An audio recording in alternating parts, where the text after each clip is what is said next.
Chapter 9. On the imperfection of the geological record.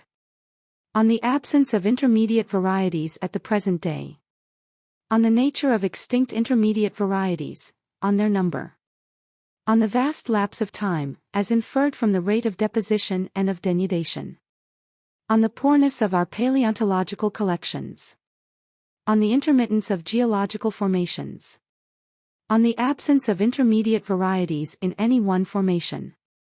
On the sudden appearance of groups of species. On their sudden appearance in the lowest known fossiliferous strata. In the 6th chapter one enumerated the chief objections which might be justly urged against the views maintained in this volume. Most of them have now been discussed. 1. Namely the distinctness of specific forms, and their not being blended together by innumerable transitional links, is a very obvious difficulty. I assigned reasons why such links do not commonly occur at the present day, under the circumstances apparently most favorable for their presence, namely on an extensive and continuous area with graduated physical conditions. I endeavored to show that the life of each species depends in a more important manner on the presence of other already defined organic forms than on climate, and, therefore, that the really governing conditions of life do not graduate away quite insensibly like heat or moisture. I endeavored, also, to show that intermediate varieties, from existing in lesser numbers than the forms which they connect, will generally be beaten out and exterminated during the course of further modification and improvement. The main cause, however, of innumerable intermediate links not now occurring everywhere throughout nature depends on the very process of natural selection, through which new varieties continually take the places of and exterminate their parent forms. But just in proportion as this process of extermination has acted on an enormous scale, so must the number of intermediate varieties, which have formerly existed on the earth, be truly enormous. Why then is not every geological formation and every stratum full of such intermediate links? Geology assuredly does not reveal any such finely graduated organic chain, and this, perhaps, is the most obvious and gravest objection which can be urged against my theory. The explanation lies, as I believe, in the extreme imperfection of the geological record. In the first place, it should always be borne in mind what sort of intermediate forms must, on my theory, have formerly existed. I have found it difficult, when looking at any two species, to avoid picturing to myself forms directly intermediate between them. But this is a wholly false view. We should always look for forms intermediate between each species and a common but unknown progenitor, and the progenitor will generally have differed in some respects from all its modified descendants. To give a simple illustration, the fantail and pouter pigeons have both descended from the rock pigeon. If we possessed all the intermediate varieties which have ever existed, we should have an extremely close series between both and the rock pigeon. But we should have no varieties directly intermediate between the fantail and pouter, none, for instance, combining a tail somewhat expanded with a crop somewhat enlarged, the characteristic features of these two breeds. These two breeds, moreover, have become so much modified, that if we had no historical or indirect evidence regarding their origin, it would not have been possible to have determined from a mere comparison of their structure with that of the rock pigeon, whether they had descended from this species or from some other allied species, such as C. enas. So with natural species, if we look to forms very distinct, for instance to the horse and tapir, we have no reason to suppose that links ever existed directly intermediate between them, but between each and an unknown common parent. The common parent will have had in its whole organization much general resemblance to the tapir and to the horse, but in some points of structure may have differed considerably from both, even perhaps more than they differ from each other. Hence in all such cases, we should be unable to recognize the parent form of any two or more species, even if we closely compared the structure of the parent with that of its modified descendants, unless at the same time we had a nearly perfect chain of the intermediate links. It is just possible by my theory, that one of two living forms might have descended from the other, for instance, a horse from a tapir, and in this case direct intermediate links will have existed between them. But such a case would imply that one form had remained for a very long period unaltered, whilst its descendants had undergone a vast amount of change, and the principle of competition between organism and organism, between child and parent, will render this a very rare event, for in all cases the new and improved forms of life will tend to supplant the old and unimproved forms.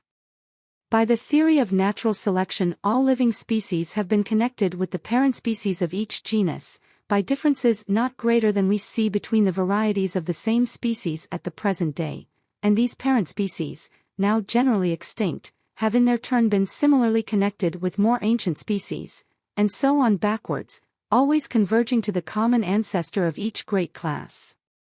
So that the number of intermediate and transitional links, between all living and extinct species, must have been inconceivably great.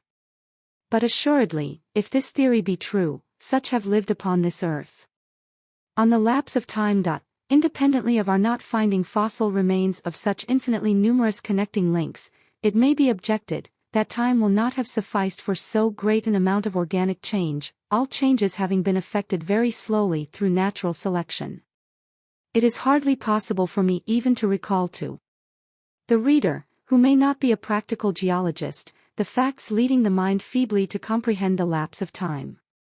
He who can read Sir Charles Lyell's grand work on the principles of geology, which the future historian will recognize as having produced a revolution in natural science, yet does not admit how incomprehensibly vast have been the past periods of time, may at once close this volume.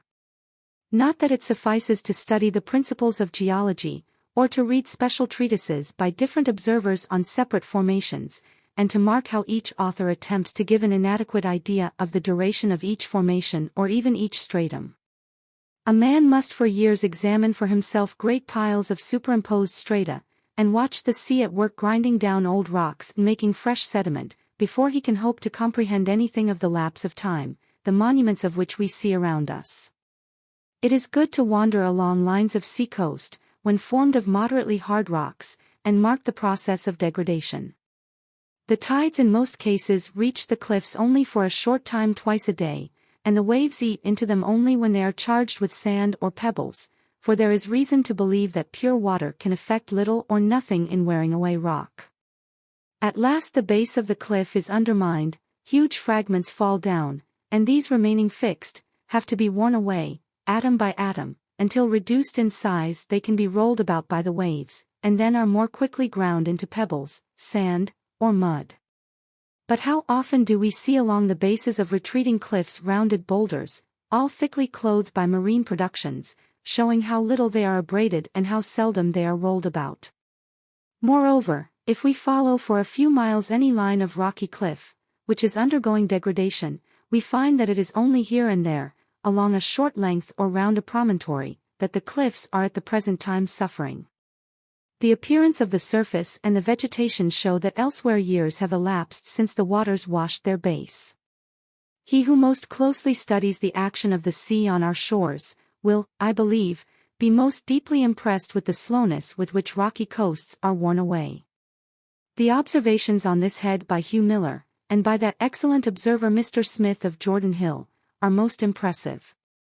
With the mind thus impressed, let any one examine beds of conglomerate many thousand feet in thickness, which, though probably formed at a quicker rate than many other deposits, yet, from being formed of worn and rounded pebbles, each of which bears the stamp of time, are good to show how slowly the mass has been accumulated.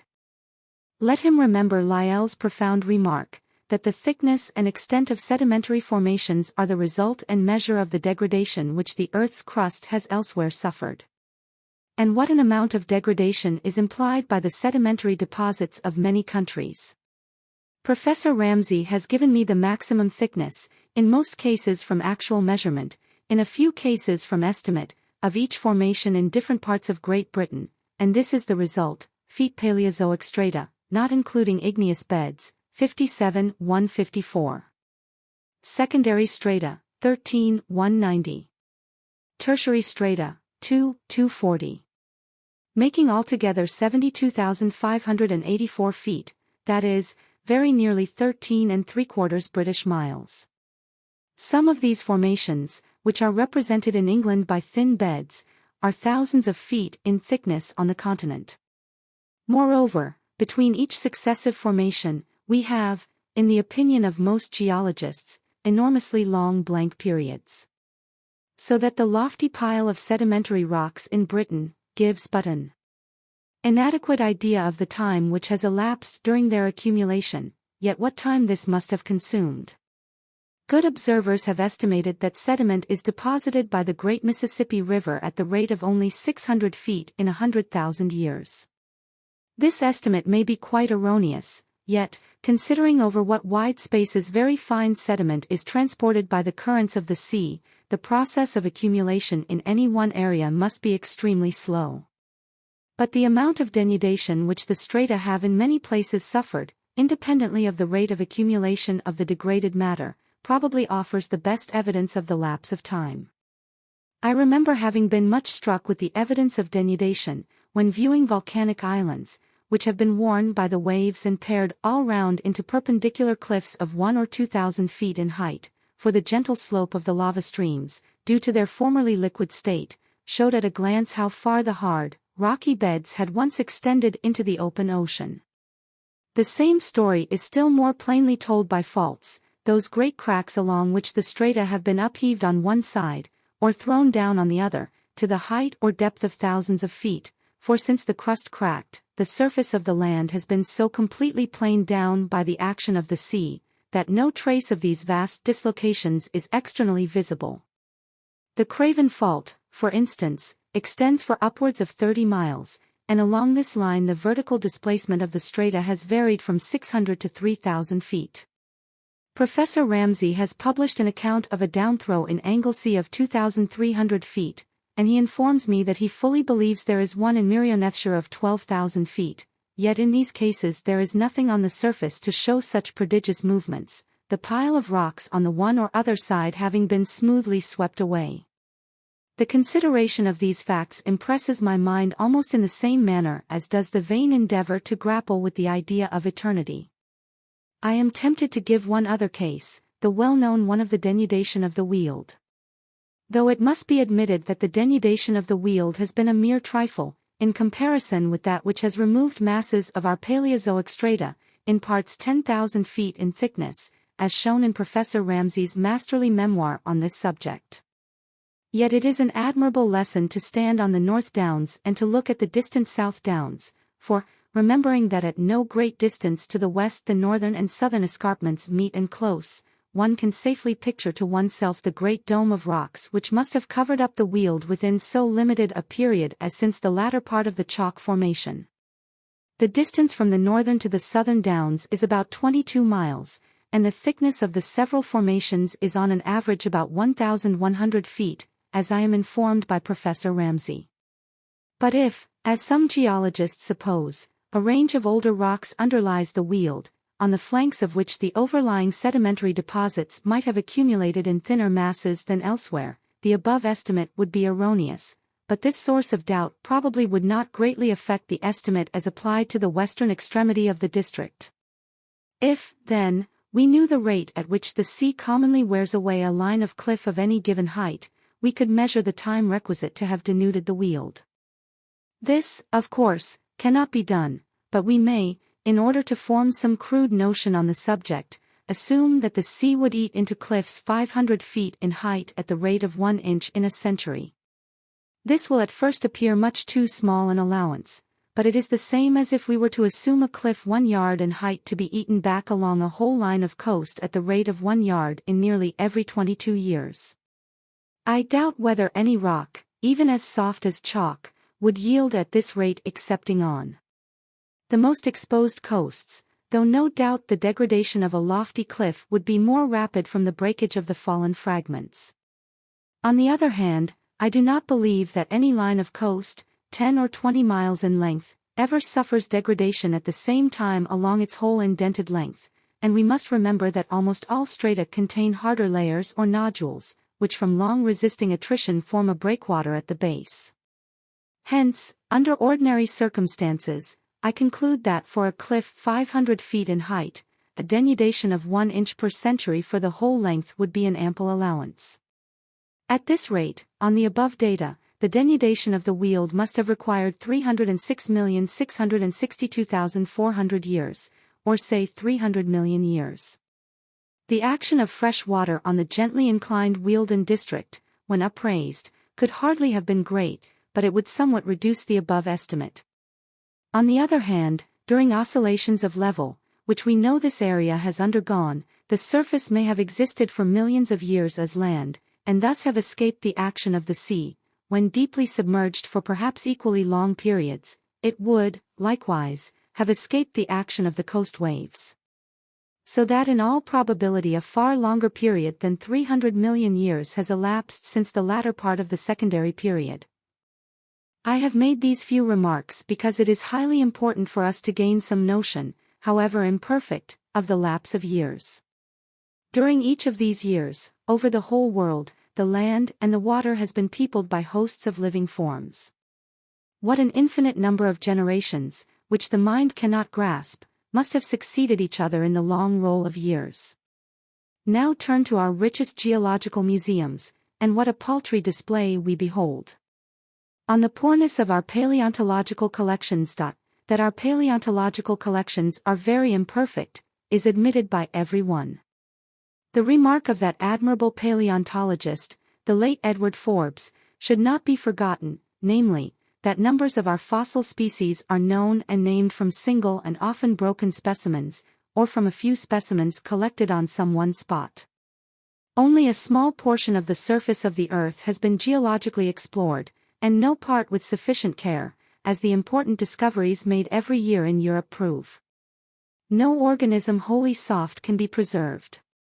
Shells and bones will decay and disappear when left on the bottom of the sea, where sediment is not accumulating.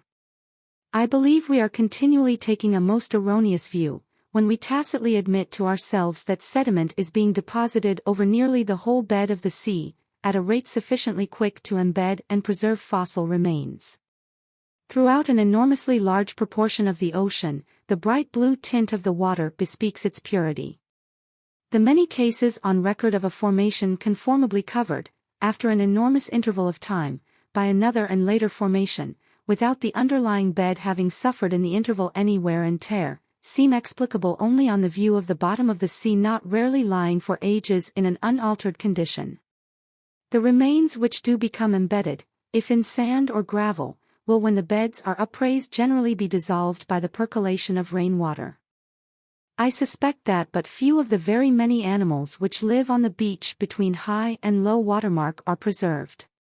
For instance, the several species of the Thamellini, a subfamily of sessile cirripedes, coat the rocks all over the world in infinite numbers. They are all strictly littoral, with the exception of a single Mediterranean species, which inhabits deep water and has been found fossil in Sicily, whereas not one other species has hitherto been found in any tertiary formation. Yet it is now known that the genus Thamellus existed during the Chalk period.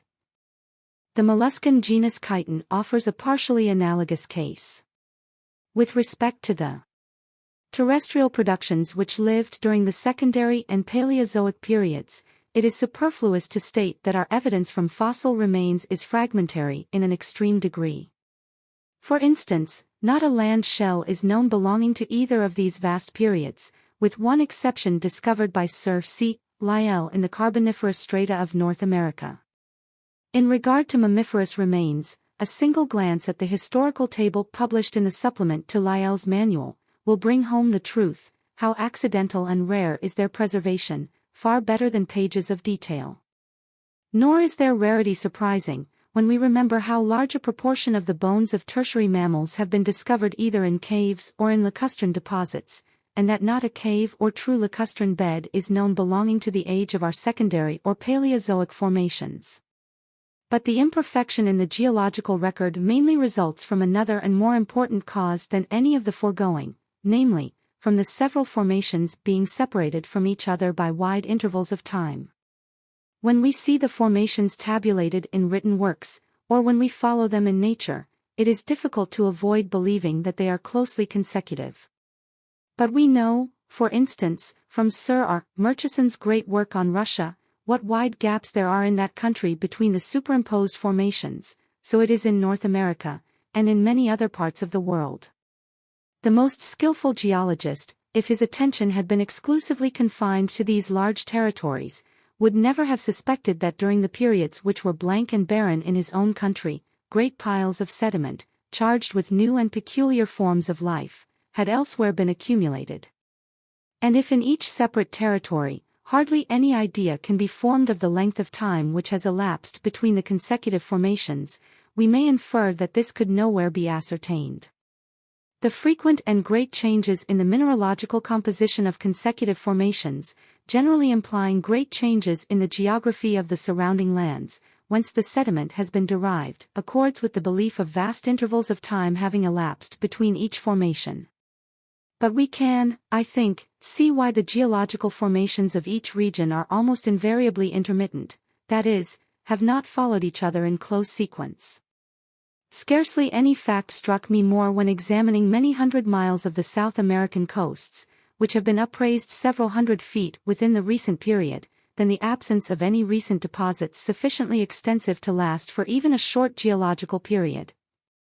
Along the whole west coast, which is inhabited by a peculiar marine fauna, tertiary beds are so scantily developed, that no record of several successive and peculiar marine faunas will probably be preserved to a distant age.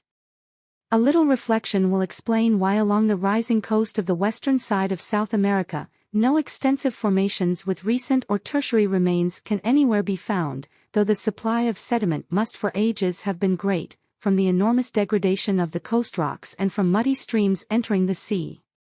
The explanation, no doubt, is that the littoral and sublittoral deposits are continually worn away, as soon as they are brought up by the slow and gradual rising of the land within the grinding action of the coast waves.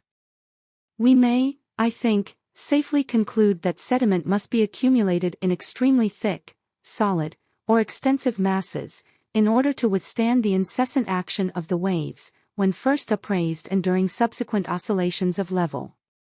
Such thick and extensive accumulations of sediment may be formed in two ways, either, in profound depths of the sea, in which case, judging from the researches of E. Forbes, we may conclude that the bottom will be inhabited by extremely few animals, and the mass when upraised will give a most imperfect record of the forms of life which then existed, or, sediment may be accumulated to any thickness and extent over a shallow bottom, if it continues slowly to subside. In this latter case, as long as the rate of subsidence and supply of sediment nearly balance each other, the sea will remain shallow and favorable for life, and thus a fossiliferous formation thick enough, when upraised, to resist any amount of degradation, may be formed. I am convinced that all our ancient formations, which are rich in fossils, have thus been formed during subsidence. Since publishing my views on this subject in 1845, I have watched the progress of geology, and have been surprised to note how author after author, in treating of this or that great formation, has come to the conclusion that it was accumulated during subsidence. I may add, that the only ancient tertiary formation on the west coast of South America, which has been bulky enough to resist such degradation as it has as yet suffered, but which will hardly last to a distant geological age, was certainly deposited during a downward oscillation of level, and thus gained considerable thickness. All geological facts tell us plainly that each area has undergone numerous slow oscillations of level, and apparently these oscillations have affected wide spaces. Consequently, formations rich in fossils and sufficiently thick and extensive to resist subsequent degradation, may have been formed over wide spaces during periods of subsidence, but only where the supply of sediment was sufficient to keep the sea shallow and to embed and preserve the remains before they had time to decay. On the other hand, as long as the bed of the sea remained stationary, thick deposits could not have been accumulated in the shallow parts, which are the most favorable to life. Still less could this have happened during the alternate periods of elevation, or, to speak more accurately, the beds which were then accumulated will have been destroyed by being upraised and brought within the limits of the coast action. Thus the geological record will almost necessarily be rendered intermittent. I feel much confidence in the truth of these views, for they are in strict accordance with the general principles inculcated by Sir C. Lyell, and E. Forbes independently arrived at a similar conclusion. One remark is here worth a passing notice. During periods of elevation the area of the land and of the adjoining shoal parts of the sea will be increased, and new stations will often be formed, all circumstances most favorable, as previously explained, for the formation of new varieties and species, but during such periods there will generally be a blank in the geological record. On the other hand, during subsidence, the inhabited area and number of inhabitants will decrease, excepting the productions on the shores of a continent when first broken up into an archipelago, and consequently during subsidence, though there will be much extinction, fewer new varieties or species will be formed, and it is during these very periods of subsidence that our great deposits rich in fossils have been accumulated. Nature may almost be said to have guarded against the frequent discovery of her transitional or linking forms. From the foregoing considerations, it cannot be doubted that the geological record, viewed as a whole, is extremely imperfect, but if we confine our attention to any one formation, it becomes more difficult to understand why we do not therein find closely graduated varieties between the allied species which lived at its commencement and at its close. Some cases are on record of the same species presenting distinct varieties in the upper and lower parts of the same formation, but, as they are rare, they may be here passed over. Although each formation has indisputably required a vast number of years for its deposition, I can see several reasons why each should not include a graduated series of links between the species which then lived, but I can by no means pretend to assign due proportional weight to the following considerations. Although each formation may mark a very long lapse of years, each perhaps is short compared with the period requisite to change one species into another. I am aware that two paleontologists, whose opinions are worthy of much deference, namely Braun and Woodward, have concluded that the average duration of each formation is twice or thrice as long as the average duration of specific forms. But insuperable difficulties, as it seems to me, prevent us coming to any just conclusion on this head. When we see a species first appearing in the middle of any formation, it would be rash in the extreme to infer that it had not elsewhere previously existed. So again, when we find a species disappearing before the uppermost layers have been deposited, it would be equally rash to suppose that it then became wholly extinct. We forget how small the area of Europe is compared with the rest of the world, nor have the several stages of the same formation throughout Europe been correlated with perfect accuracy. With marine animals of all kinds, we may safely infer a large amount of migration during climatal and other changes, and when we see a species first appearing in any formation, the probability is that it only then first immigrated into that area. It is well known, for instance, that several species appeared somewhat earlier in the Paleozoic beds of North America than in those of Europe, time having apparently been required for their migration from the American to the European seas. In examining the latest deposits of various quarters of the world, it has everywhere been noted that some few still existing species are common in the deposit, but have become extinct in the immediately surrounding sea, or, conversely, that some are now abundant in the neighboring sea, but are rare or absent in this particular deposit. It is an excellent lesson to reflect on the ascertained amount of migration of the inhabitants of Europe during the glacial period, which forms only a part of one whole geological period, and likewise to reflect on the great changes of level, on the inordinately great change of climate, on the prodigious lapse of time, all included within this same glacial period. Yet it may be doubted whether in any quarter of the world, sedimentary deposits, including fossil remains, have gone on accumulating within the same area during the whole of this period.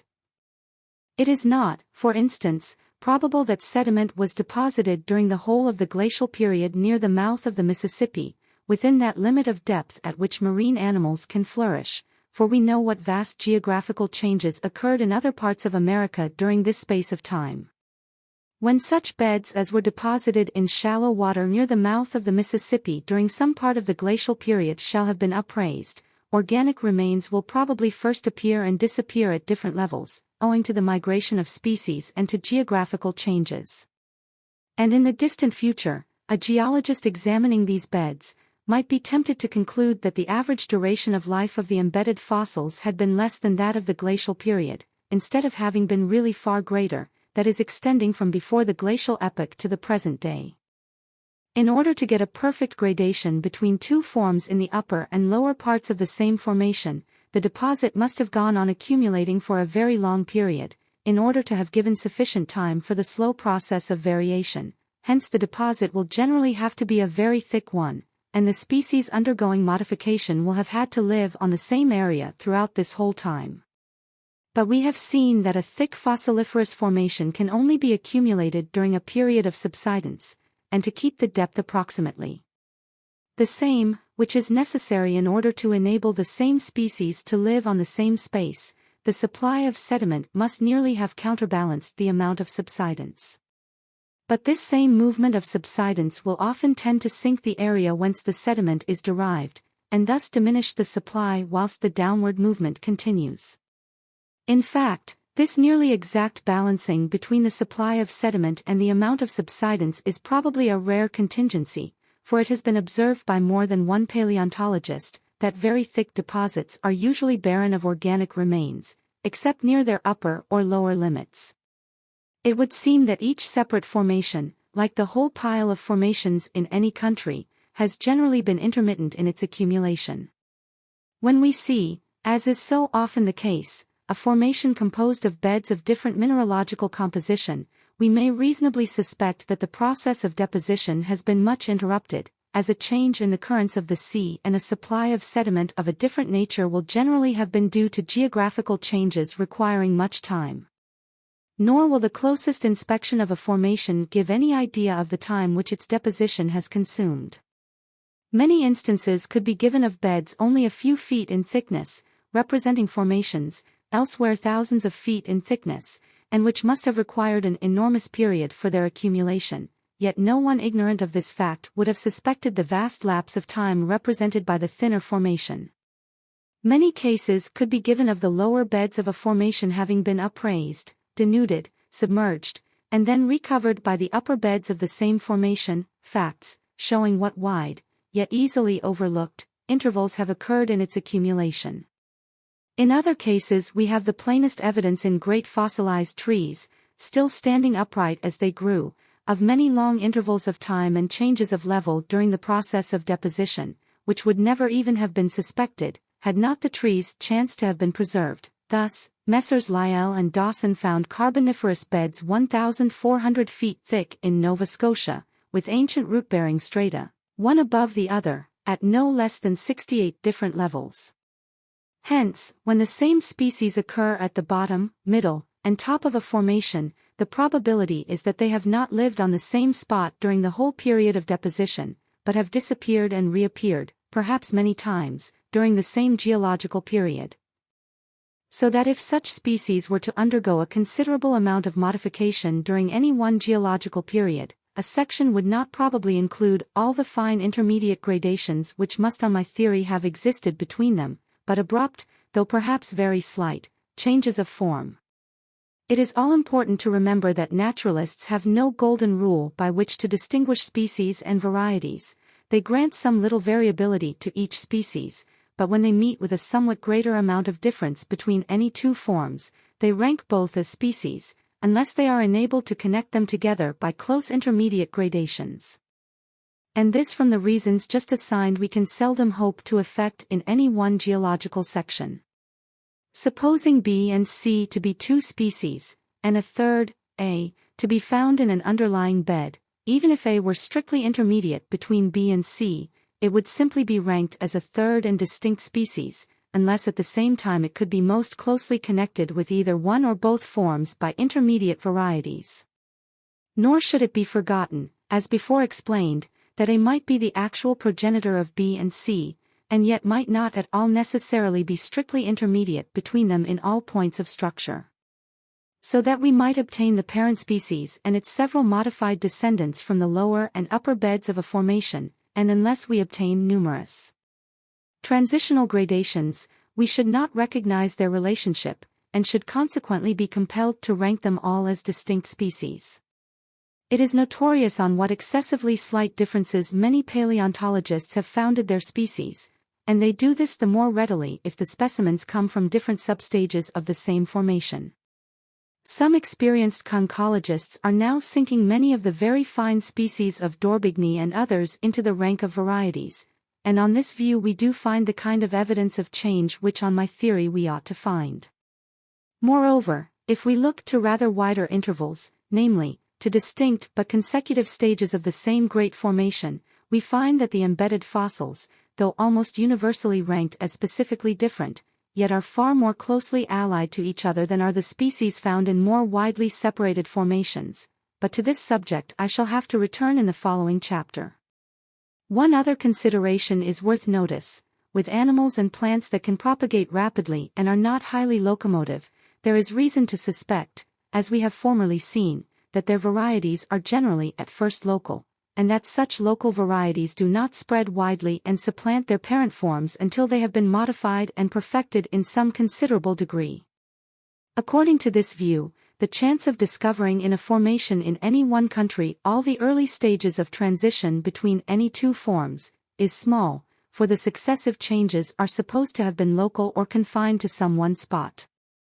Most marine animals have a wide range, and we have seen that with plants it is those which have the widest range that oftenest present varieties, so that with shells and other marine animals, it is probably those which have had the widest range, far exceeding the limits of the known geological formations of Europe, which have oftenest given rise, first to local varieties and ultimately to new species, and this again would greatly lessen the chance of our being able to trace the stages of transition in any one geological formation. It should not be forgotten that at the present day, with perfect specimens for examination, two forms can seldom be connected by intermediate varieties and thus prove to be the same species, until many specimens have been collected from many places, and in the case of fossil species this could rarely be effected by paleontologists. We shall, perhaps, best perceive the improbability of our being enabled to connect species by numerous, fine, intermediate, fossil links, by asking ourselves whether, for instance, geologists at some future period will be able to prove that our different breeds of cattle, sheep, horses, and dogs have descended from a single stock or from several aboriginal stocks, or, again, whether certain seashells inhabiting the shores of North America, which are ranked by some conchologists as distinct species from their European representatives, and by other conchologists as only varieties, are really varieties or are, as it is called, specifically distinct. This could be effected only by the future geologist discovering in a fossil state numerous intermediate gradations, and such success seems to me improbable in the highest degree. Geological research, though it has added numerous species to existing and extinct genera, and has made the intervals between some few groups less wide than they otherwise would have been, yet has done scarcely anything in breaking down the distinction between species, by connecting them together by numerous, fine, intermediate varieties, and this not having been effected, is probably the gravest and most obvious of all the many objections which may be urged against my views. Hence it will be worth while to sum up the foregoing remarks, under an imaginary illustration. The Malay archipelago is of about the size of Europe from the North Cape to the Mediterranean, and from Britain to Russia, and therefore equals all the geological formations which have been examined with any accuracy, excepting those of the United States of America. I fully agree with Mr. Godwin Austen that the present condition of the Malay archipelago, with its numerous large islands separated by wide and shallow seas, probably represents the former state of Europe, when most of our formations were accumulating. The Malay archipelago is one of the richest regions of the whole world in organic beings, yet if all the species were to be collected which have ever lived there, how imperfectly would they represent the natural history of the world. But we have every reason to believe that the terrestrial productions of the archipelago would be preserved in an excessively imperfect manner in the formations which we suppose to be there accumulating. I suspect that not many of the strictly littoral animals, or of those which lived on naked submarine rocks, would be embedded, and those embedded in gravel or sand, would not endure to a distant epoch. Wherever sediment did not accumulate on the bed of the sea, or where it did not accumulate at a sufficient rate to protect organic bodies from decay, no remains could be preserved. In our archipelago, I believe that fossiliferous formations could be formed of sufficient thickness to last to an age, as distant in futurity as the secondary formations lie in the past, only during periods of subsidence. These periods of subsidence would be separated from each other by enormous intervals, during which the area would be either stationary or rising, whilst rising, each fossiliferous formation would be destroyed, almost as soon as accumulated, by the incessant coast action, as we now see on the shores of South America. During the periods of subsidence there would probably be much extinction of life. During the periods of elevation, there would be much variation, but the geological record would then be least perfect. It may be doubted whether the duration of any one great period of subsidence over the whole or part of the archipelago, together with a contemporaneous accumulation of sediment, would exceed the average duration of the same specific forms, and these contingencies are indispensable for the preservation of all the transitional gradations between any two or more species. If such gradations were not fully preserved, transitional varieties would merely appear as so many distinct species. It is, also, probable that each great period of subsidence would be interrupted by oscillations of level, and that slight climatal changes would intervene during such lengthy periods, and in these cases the inhabitants of the archipelago would have to migrate, and no closely consecutive record of their modifications could be preserved in any one formation. Very many of the marine inhabitants of the archipelago now range thousands of miles beyond its confines. An analogy leads me to believe that it would be chiefly these far-ranging species which would oftenest produce new varieties, and the varieties would at first generally be local or confined to one place, but if possessed of any decided advantage, or when further modified and improved, they would slowly spread and supplant their parent forms. When such varieties return to their ancient homes, as they would differ from their former state, in a nearly uniform, though perhaps extremely slight degree, they would, according to the principles followed by many paleontologists, be ranked as new and distinct species. If then, there be some degree of truth in these remarks, we have no right to expect to find in our geological formations an infinite number of those fine transitional forms, which on my theory assuredly have connected all the past and present species of the same group into one long and branching chain of life. We ought only to look for a few links, some more closely, some more distantly related to each other, and these links, let them be ever so close, if found in different stages of the same formation, would, by most paleontologists, be ranked as distinct species. But I do not pretend that I should ever have suspected how poor a record of the mutations of life, the best preserved geological section presented, had not the difficulty of our not discovering innumerable transitional links between the species which appeared at the commencement and close of each formation, pressed so hardly on my theory.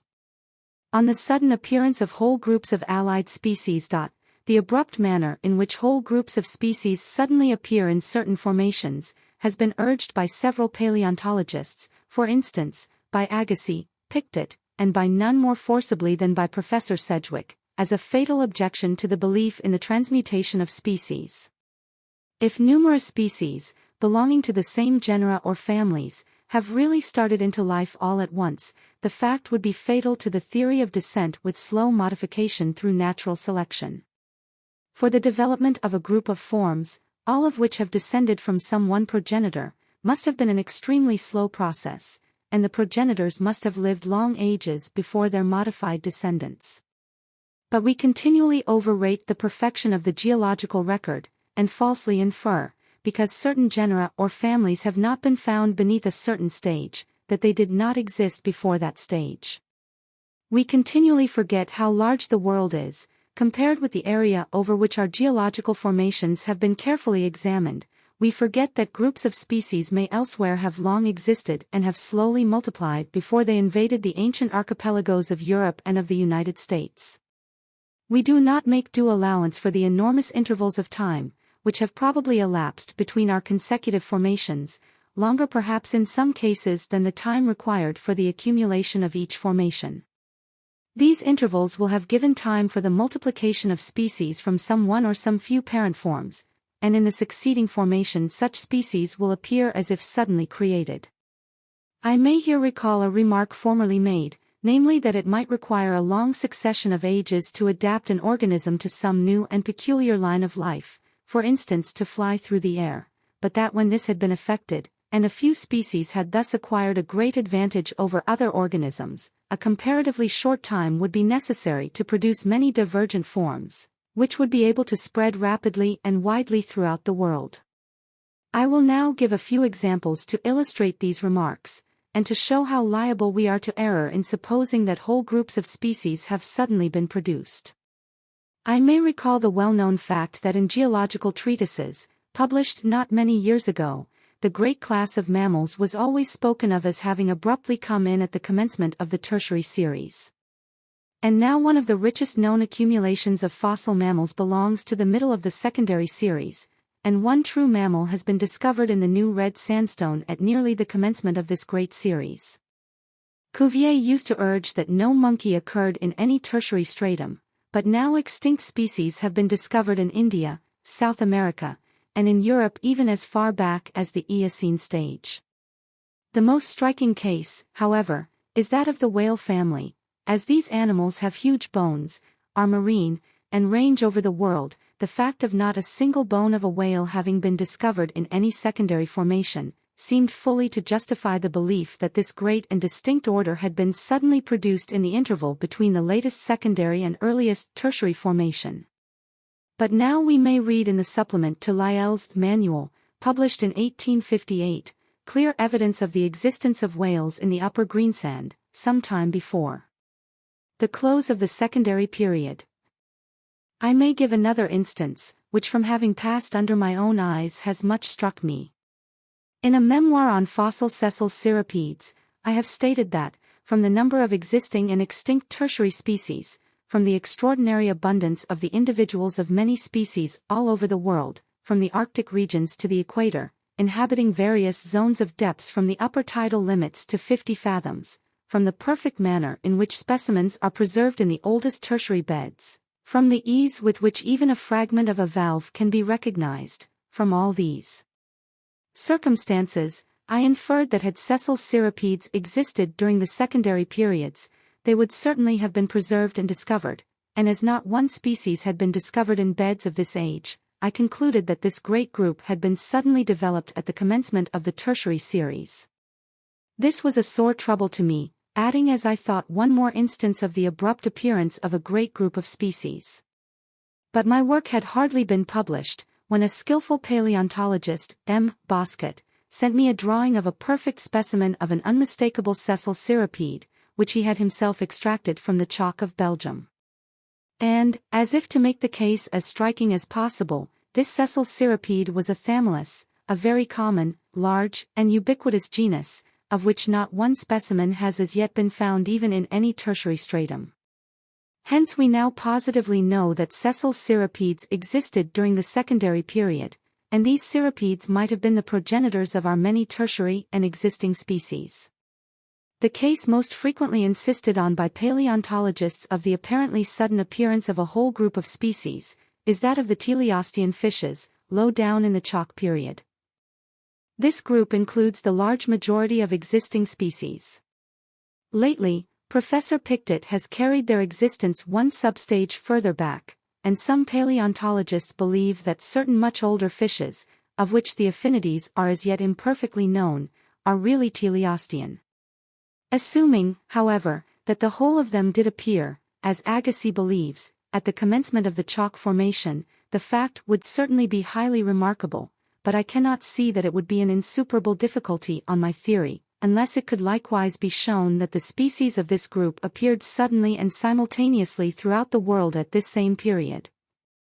It is almost superfluous to remark that hardly any fossil fish are known from south of the equator, and by running through Pictet's paleontology it will be seen that very few species are known from several formations in Europe. Some few families of fish now have a confined range. The teleostean fish might formerly have had a similarly confined range, and after having been largely developed in some one sea, might have spread widely. Nor have we any right to suppose that the seas of the world have always been so freely open from south to north as they are at present. Even at this day, if the Malay archipelago were converted into land, the tropical parts of the Indian Ocean would form a large and perfectly enclosed basin, in which any great group of marine animals might be multiplied, and here they would remain confined, until some of the species became adapted to a cooler climate, and were enabled to double the southern capes of Africa or Australia, and thus reach other and distant seas. From these and similar considerations, but chiefly from our ignorance of the geology of other countries beyond the confines of Europe and the United States, and from the revolution in our paleontological ideas on many points, which the discoveries of even the last dozen years have effected, it seems to me to be about as rash in us to dogmatize on the succession of organic beings throughout the world, as it would be for a naturalist to land for 5 minutes on some one barren point in Australia, and then to discuss the number and range of its productions. On the sudden appearance of groups of allied species in the lowest known fossiliferous strata, there is another and allied difficulty, which is much graver. I allude to the manner in which numbers of species of the same group suddenly appear in the lowest known fossiliferous rocks. Most of the arguments which have convinced me that all the existing species of the same group have descended from one progenitor apply with nearly equal force to the earliest known species.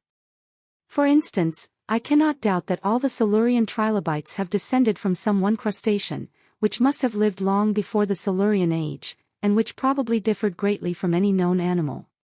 Some of the most ancient Silurian animals, as the nautilus, lingula, etc., do not differ much from living species, and it cannot on my theory be supposed that these old species were the progenitors of all the species of the orders to which they belong, for they do not present characters in any degree intermediate between them. If, moreover, they had been the progenitors of these orders, they would almost certainly have been long ago supplanted and exterminated by their numerous and improved descendants. Consequently, if my theory be true, it is indisputable that before the lowest Silurian stratum was deposited, long periods elapsed, as long as, or probably far longer than, the whole interval from the Silurian age to the present day, and that during these vast, yet quite unknown, periods of time, the world swarmed with living creatures. To the question why we do not find records of these vast primordial periods, I can give no satisfactory answer. Several of the most eminent geologists, with Sir R. Murchison at their head, are convinced that we see in the organic remains of the lowest Silurian stratum the dawn of life on this planet. Other highly competent judges, as Lyell and the late E. Forbes, dispute this conclusion. We should not forget that only a small portion of the world is known with accuracy. M. Barrand has lately added another and lower stage to the Silurian system, abounding with new and peculiar species. Traces of life have been detected in the long-mined beds beneath Barrand's so-called primordial zone. The presence of phosphatic nodules and bituminous matter in some of the lowest Azoic rocks probably indicates the former existence of life at these periods. But the difficulty of understanding the absence of vast piles of fossiliferous strata, which on my theory no doubt were somewhere accumulated before the Silurian epoch, is very great. If these most ancient beds had been wholly worn away by denudation, or obliterated by metamorphic action, we ought to find only small remnants of the formations next succeeding them in age, and these ought to be very generally in a metamorphosed condition. But the descriptions which we now possess of the Silurian deposits over immense territories in Russia and in North America, do not support the view that the older a formation is, the more it has suffered the extremity of denudation and metamorphism. The case at present must remain inexplicable, and may be truly urged as a valid argument against the views here entertained. To show that it may hereafter receive some explanation, I will give the following hypothesis. From the nature of the organic remains, which do not appear to have inhabited profound depths, in the several formations of Europe and of the United States, and from the amount of sediment, miles in thickness, of which the formations are composed, we may infer that from first to last large islands or tracts of land, whence the sediment was derived, occurred in the neighborhood of the existing continents of Europe and North America. But we do not know what was the state of things in the intervals between the successive formations, whether Europe and the United States during these intervals existed as dry land, or as a submarine surface near land, on which sediment was not deposited, or again as the bed of an open and unfathomable sea. Looking to the existing oceans, which are thrice as extensive as the land, we see them studded with many islands, but not one oceanic island is as yet known to afford even a remnant of any Paleozoic or secondary formation. Hence we may perhaps infer that during the Paleozoic and secondary periods, neither continents nor continental islands existed where our oceans now extend, for had they existed there, Paleozoic and secondary formations would in all probability have been accumulated from sediment derived from their wear and tear, and would have been at least partially upheaved by the oscillations of level, which we may fairly conclude must have intervened during these enormously long periods. If then we may infer anything from these facts, we may infer that where our oceans now extend, oceans have extended from the remotest period of which we have any record, and on the other hand, that where continents now exist, large tracts of land have existed, subjected no doubt to great oscillations of level, since the earliest Silurian period. The colored map appended to my volume on coral reefs led me to conclude that the great oceans are still mainly areas of subsidence, the great archipelagos still areas of oscillations of level, and the continents areas of elevation. But have we any right to assume that things have thus remained from eternity? Our continents seem to have been formed by a preponderance, during many oscillations of level, of the force of elevation, but may not the areas of preponderant movement have changed in the lapse of ages? At a period immeasurably antecedent to the Silurian epoch, continents may have existed where oceans are now spread out, and clear and open oceans may have existed where our continents now stand. Nor should we be justified in assuming that if, for instance, the bed of the Pacific Ocean were now converted into a continent, we should there find formations older than the Silurian strata, supposing such to have been formerly deposited, for it might well happen that strata which had subsided some miles nearer to the center of the earth, and which had been pressed on by an enormous weight of superincumbent water, might have undergone far more metamorphic action than strata which have always remained nearer to the surface. The immense areas in some parts of the world, for instance in South America, of bare metamorphic rocks, which must have been heated under great pressure, have always seemed to me to require some special explanation, and we may perhaps believe that we see in these large areas the many formations long anterior to the Silurian epoch in a completely metamorphosed condition. The several difficulties here discussed, namely our not finding in the successive formations infinitely numerous transitional links between the many species which now exist or have existed, the sudden manner in which whole groups of species appear in our European formations, the almost entire absence, as at present known, of fossiliferous formations beneath the Silurian strata, are all undoubtedly of the gravest nature. We see this in the plainest manner by the fact that all the most eminent paleontologists, namely Cuvier, Owen, Agassiz, Barrand, Falconer, Forbes, etc., and all our greatest geologists, as Lyell, Murchison, Sedgwick, etc., have unanimously, often vehemently, maintained the immutability of species. But I have reason to believe that one great authority, Sir Charles Lyell, from further reflection entertains grave doubts on this subject. I feel how rash it is to differ from these great authorities, to whom, with others, we owe all our knowledge. Those who think the natural geological record in any degree perfect, and who do not attach much weight to the facts and arguments of other kinds given in this volume, will undoubtedly at once reject my theory. For my part, following out Lyell's metaphor, I look at the natural geological record as a history of the world imperfectly kept, and written in a changing dialect. Of this history we possess the last volume alone, relating only to 2 or 3 countries. Of this volume, only here and there a short chapter has been preserved, and of each page, only here and there a few lines. Each word of the slowly changing language, in which the history is supposed to be written, being more or less different in the interrupted succession of chapters, may represent the apparently abruptly changed forms of life, entombed in our consecutive, but widely separated formations. On this view, the difficulties above discussed are greatly diminished, or even disappear.